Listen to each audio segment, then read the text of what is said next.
Hello and welcome to Dev TV. At Dev TV, we profile ideas, innovations, and individuals. Today, we are profiling an individual, a person of inspiration. And I hope that we will learn quite a lot from some of the things that he will share with us about himself and things that he has accomplished. The person we're profiling started life as a lawyer. He was called to bar in 1992. He then decided that criminal law wasn't lucrative enough, so he went on to do master's in international business law at the London School of Economics. And to augment that, so he can make even more money, he decided that he was going to do master's in public administration. He has worked as service improvement manager, head of operation, all of that in the United Kingdom. He's worked as a consulting and technical service director. He's worked as a director of operation. He's currently a managing partner of a consultancy firm called iGate. Please join me and welcome Ike Ilegbune. Hi, Ike. How's it going? Hello. Very well, thank you. Thanks for having me on your show, Al Habib. Thank you. Now, I mean, the first question I must ask you is that a lawyer to economic development, I mean, that's a massive journey. I mean, how did that happen? Was this something that was planned, or was it just something that just happened by accident? What happened? Okay, well, how do I start? I've given a lot of thought to my career path to date. And to be honest, I don't know if I could ever replicate it if I started this journey and do the same thing again.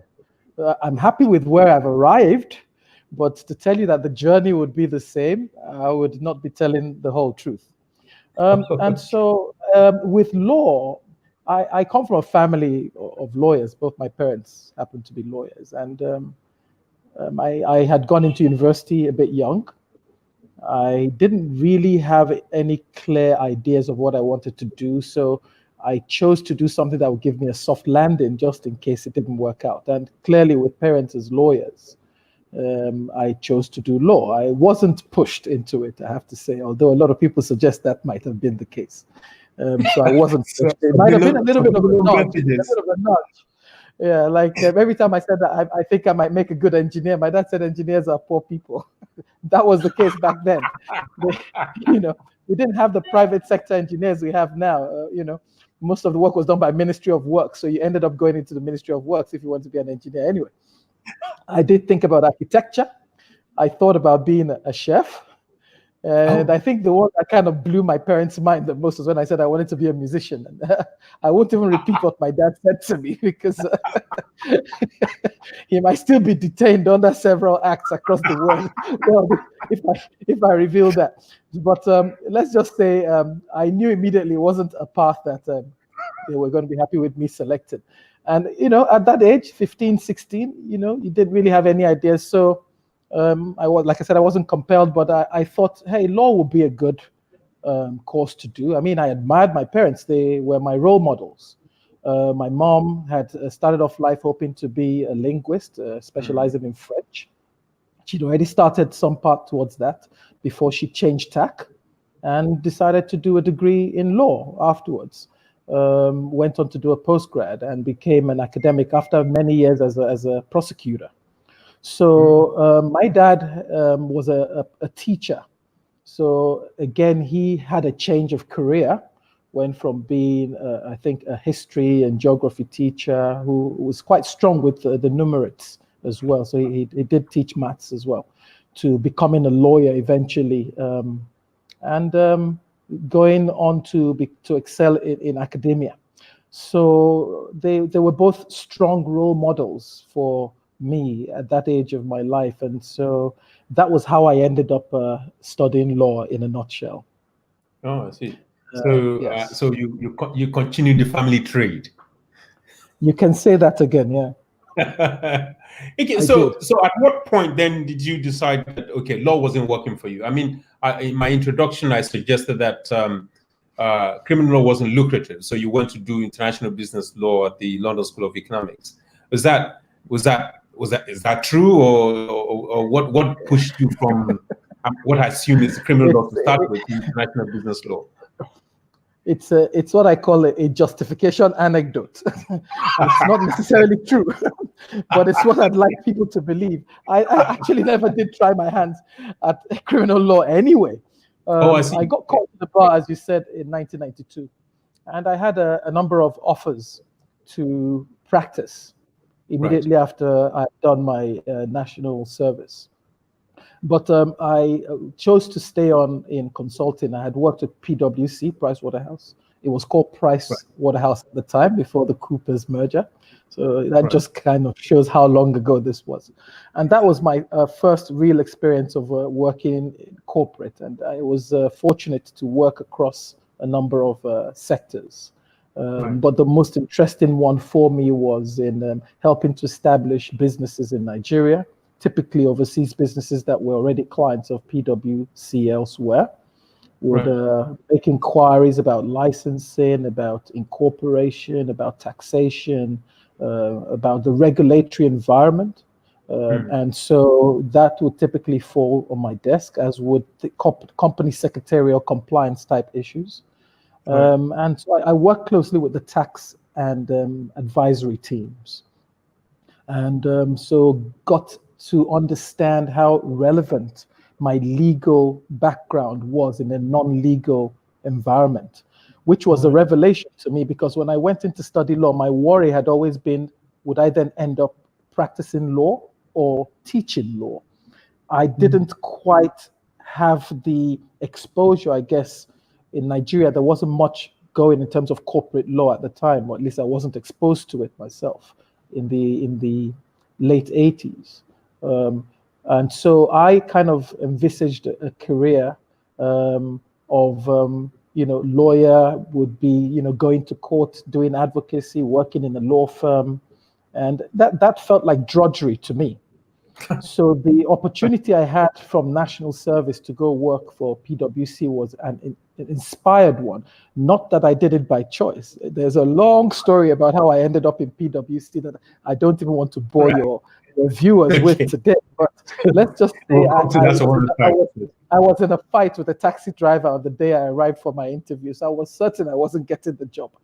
But it became the thing that drove me to pursue a life outside of the archetypal legal practice route that everybody else thought, would be the case. So PwC then exposed me a lot. It had a lot of multinational clients that I had, the opportunity of working with, who, required a lot of stuff from you that you had to think really fast to give them, because there was just no reference body of work that one could use. So having the support of all these different divisions within the PwC structure was very, very, good for me, and it then helped me learn a lot quite fast. I suppose that as a sort of like at the early stages of your career, that was a particular really good foundation to have, and that what pushed you in the direction of economic development. Well, I have to say that I like I said, the journey is just as important, and I don't think I'd be where I am without every single step that I took. Then that being the very first step has an absolutely crucial and germane point in my life. I think just one step in a different direction would have meant we wouldn't be having this conversation today with me in international development. Because the options then were also for me to go into banking. The new banks were just emerging. GT Bank was new at the time, and there were some efforts to push me in that direction. But again, I didn't really know what life as an in-house lawyer was going to be. So I opted to rather sit and wait, because I was enjoying what I was doing at PwC. And so, like I said, that part of the journey was very important.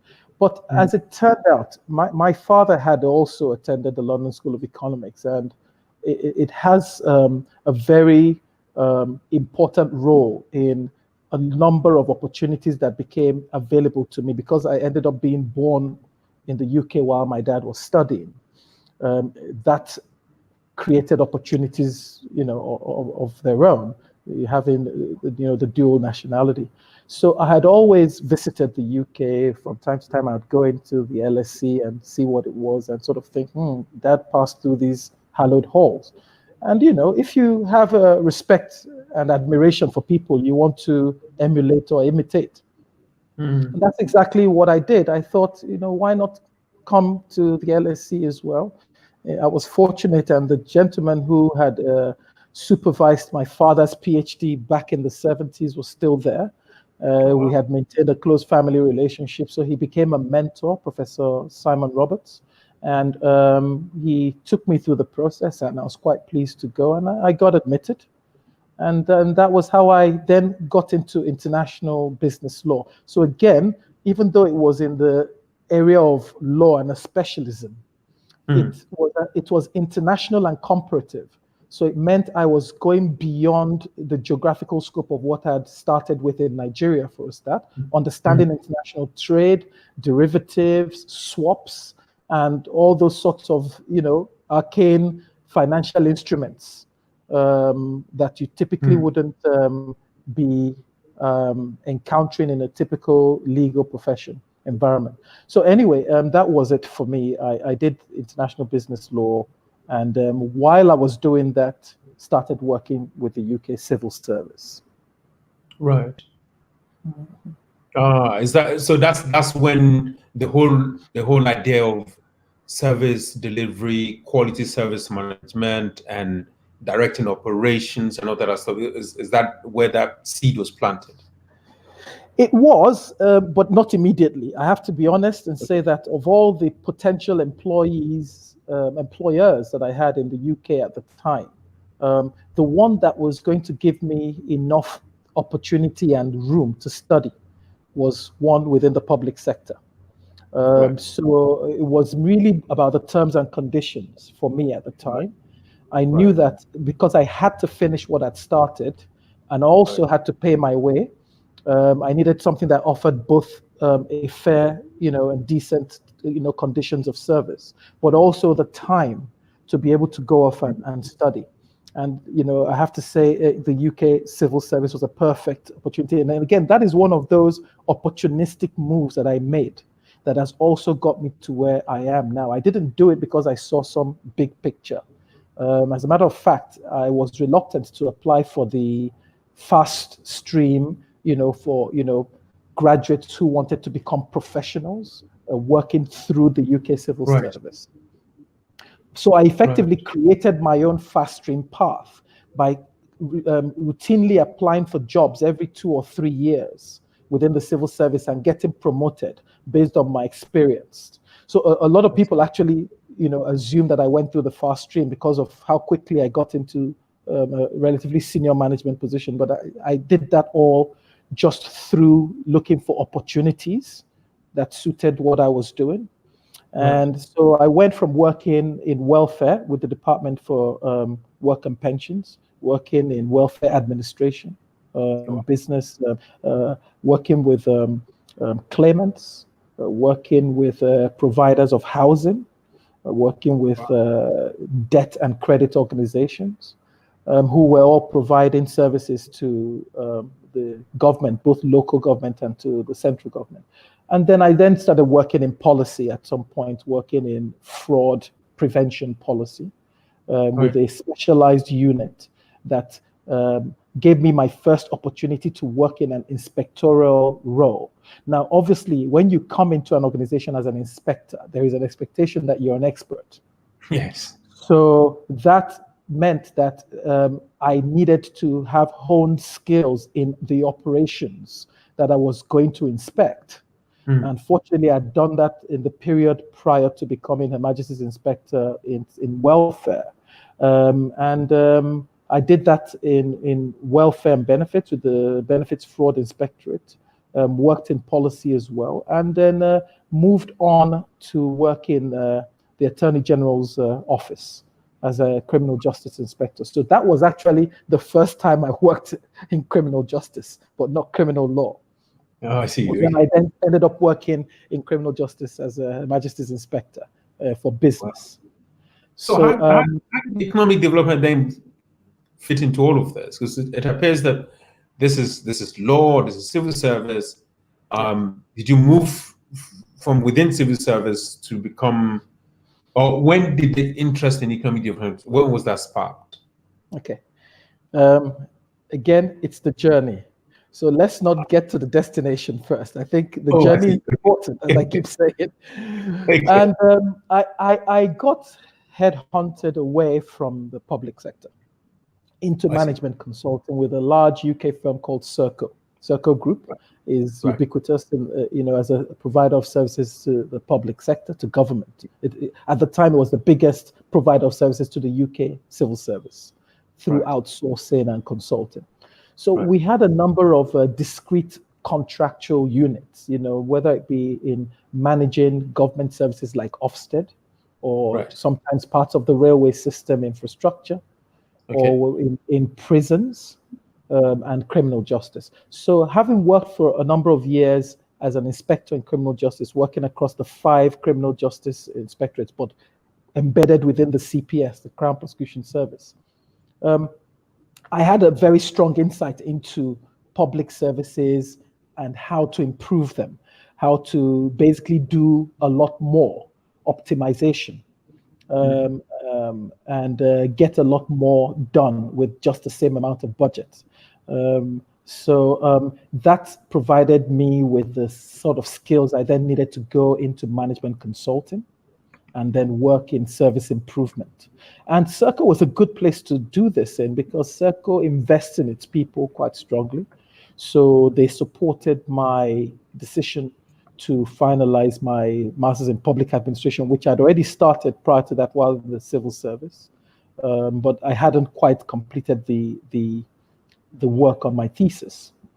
So they supported that, and also supported my accomplishing lean qualifications, lean thinking qualifications, which was in some way a validation of all the things I've been doing over the years in operations anyway.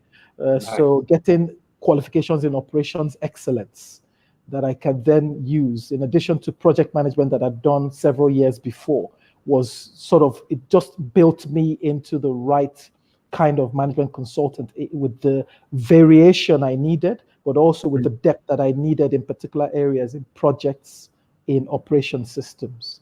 And that's what I did with Serco Group. As you do know, I then went on to work on the bid and the delivery of the London Cycle Hire scheme, mainly at the delivery stages, pre-implementation and post-rollout.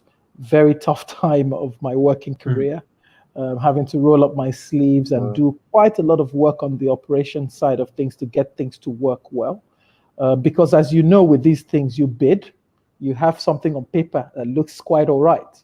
You have a model, it looks perfect. You crunch it in Excel, it gives you the right numbers. And then on day one, everything goes awry. And that's exactly what happened.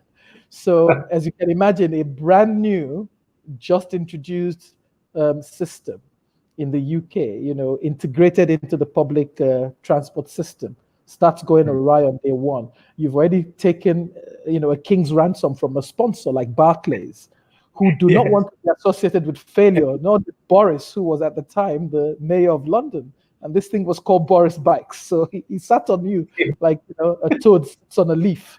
You had to make sure you got it right. So it was service improvement from day one. And so this was where my operations and lean, systems thinking came to play a big role in helping to improve how we delivered the London Cycle Hire scheme. And so I started that as a consultant, working as a Serco consultant deployed within that London transport infrastructure. But at some point, it was seen as economically advantageous to the client for me to shift across. And that was when I then took on a specific service improvement role and then head of operations role, which were my last 2 roles in the UK before I relocated to Nigeria. And at this point, I'm sure you will then ask again, how did you get into international development? Yes. Because that's so far, this is the development TV. So because you have a unique you have a really unique path to economic development, because what you were doing, what I thought you were doing before, it's just not what you would consider in economic development. But now, as you've explained it to us, I mean, the journey, it then makes sense that you move into economic development. But I just wanted to find out what happened. Well, I would argue against that. So yes, I am working at the time in a developed nation, a G7 nation. But you have to remember that I started my career working in housing benefits with the poor, people who struggled to make those weekly rental payments. So I had started with an interaction with poverty and deprivation. The same thing, I have to say, happens in criminal justice. So whereas I'm not going to tarnish the poor as being a class of, people who are, customers of, the criminal justice system, there is a disproportionate number of people who are poor and deprived, who will become customers of the criminal justice system.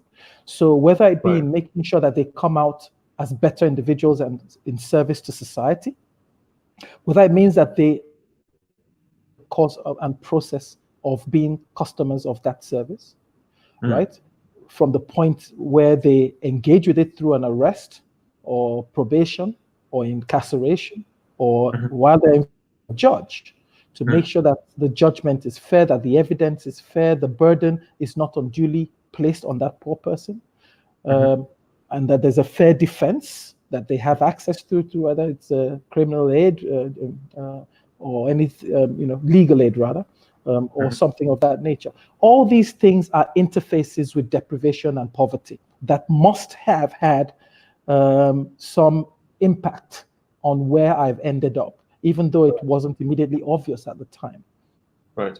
Again, when I worked as a consultant with Serco, many of the service areas I worked in Ofsted as a manager, service improvement manager, looking at improving the ways in which inspections were delivered for schools, especially those schools that performed poorly and which are typically have as pupils or students people who are poor and deprived.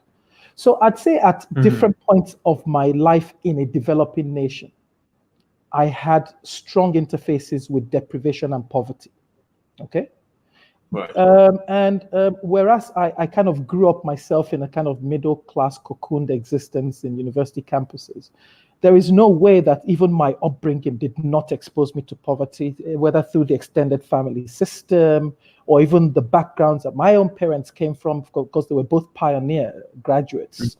And so I have always had that interface, and I'm sure it came invaluable. But here's the thing. I moved back to Nigeria really to assess opportunities.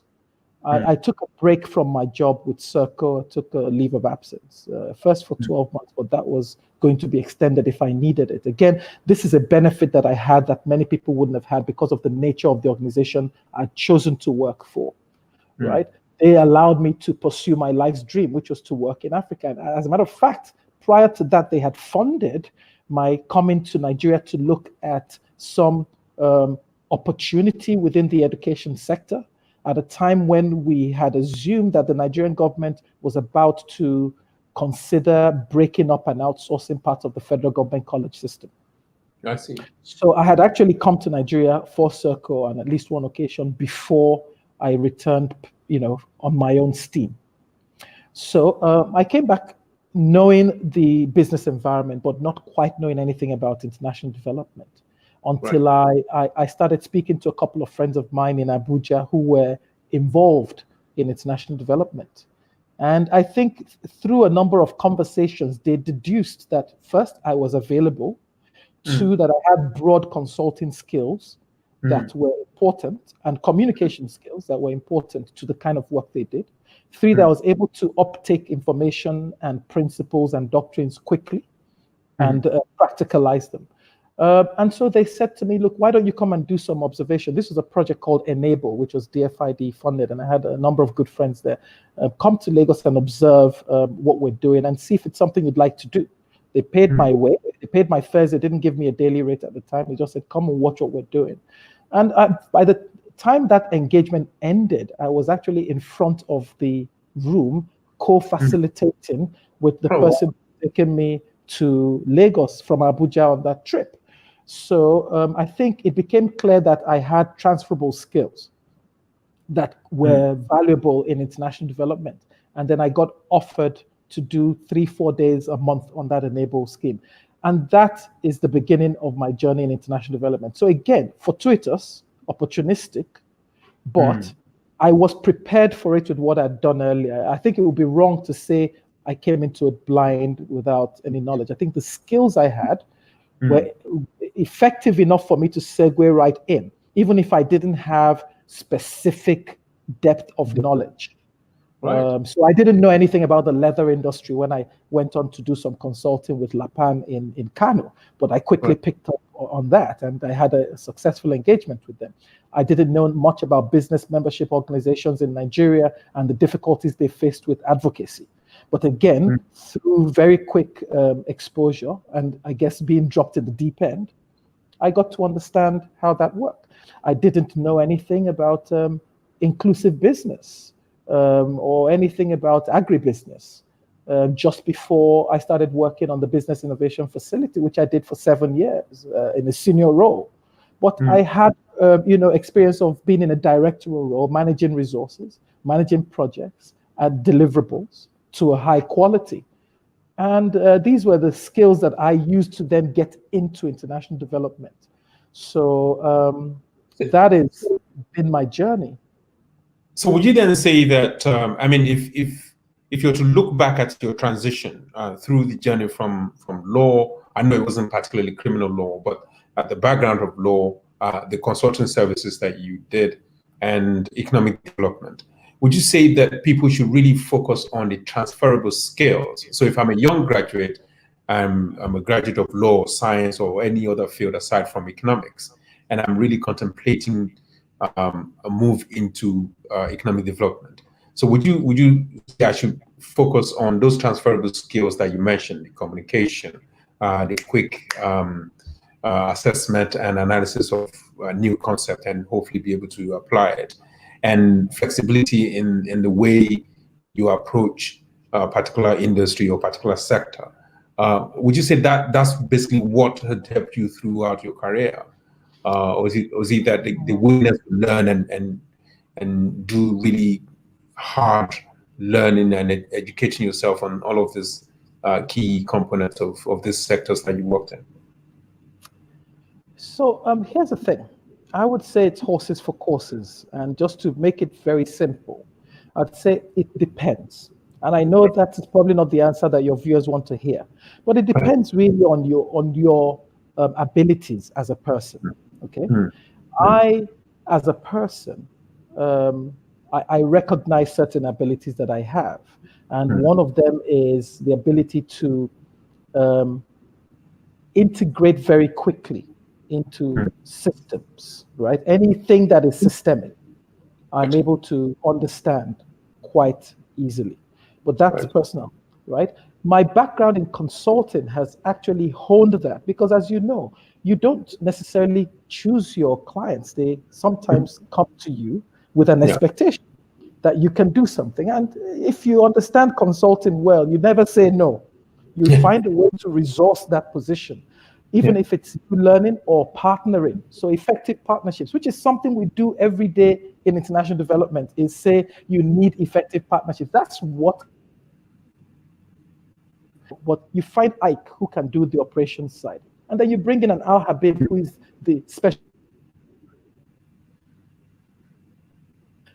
Okay, and that is exactly what I would say I've been good at, is finding the resources to leverage to get me to where I want to go. Okay, so if you are an economist and you're coming into economic development, if, for instance, you want to do research and write papers, you are still in international development. So going via that route of being a researcher is excellent. And we do need people like that who will help us with the underpinning theory of, and the visualization, basically the model building.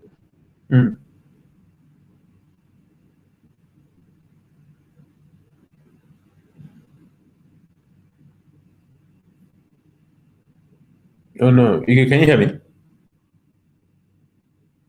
Okay. I think we lost Ike for a moment there. We'll try and get him back. He was just explaining exactly what it is that that we need to learn and what we need to do to make sure. Ike, are you back? No, not yet. We'll try and get Ike back to continue to inspire us on his journey into economic development, particularly what he had to do to make sure that the skills that he needed to hone in on to make sure that he was able to thrive in whatever sector he decided to do. We'll try as hard as possible to get Ike on. I think it's internet connection probably just went down. But I mean, look, essentially what Ike was trying to explain to us is that it doesn't really matter what discipline you're coming into economic development from. What matters is the transferable skills and your aptitude in picking up new concepts and applying those concepts in economic development. As a matter of fact, it was then highlighting that, look, if you have an engineering skill, if you have a research skill, if you have any skill that's not primarily economic development, those can actually augment our experiences in economic development. We have not been able to get Ike back, but this is just to say, thank you very much, Ike, for sharing your journey, for sharing your opinion. It would have been nice to get a whole lot more inspiration from you, but unfortunately, the internet has not done us a big any favors. So hopefully, we'll get Ike back at some point, maybe in some other episode, and he will hopefully continue to inspire us in with his career and his thoughts. We definitely will have him back to share some experiences with us, experiences in economic development. Well, thank you very much for watching this broadcast. We were slightly late in getting on because of systems issues as usual, but we hopefully will have another broadcast with Ike talking to us more about some of the issues within economic development. So thank you very much for watching, and please check us out on LinkedIn, Facebook, and YouTube. We are devtv.org. So when you go to any of those channels, it's devtv.org. That's devtv.org. Please do not, you have to put the .org because there are a lot of DevTV doing different things on YouTube, especially on YouTube. But in LinkedIn and Facebook, I think we are the only DevTV. But the address is devtv.org. Thank you for watching, and hopefully you join us for the next broadcast when we talk to somebody inspirational. Thank you, and bye-bye.